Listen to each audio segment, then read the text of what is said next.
আপোনালোকৰ ফালে ঠাণ্ডা কেনেকুৱা? আমাৰ ফালে বহুত বেছি ঠাণ্ডা।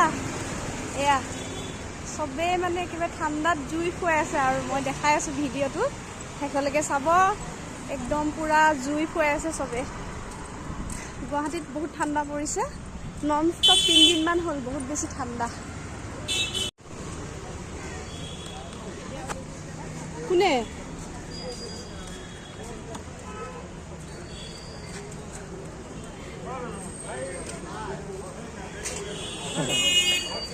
কি ঠাণ্ডা পৰিছে আকৌ ন, হয়নে?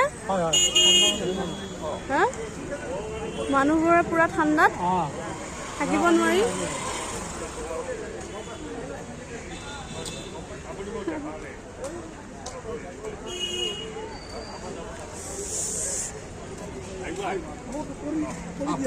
ঠিক আছে।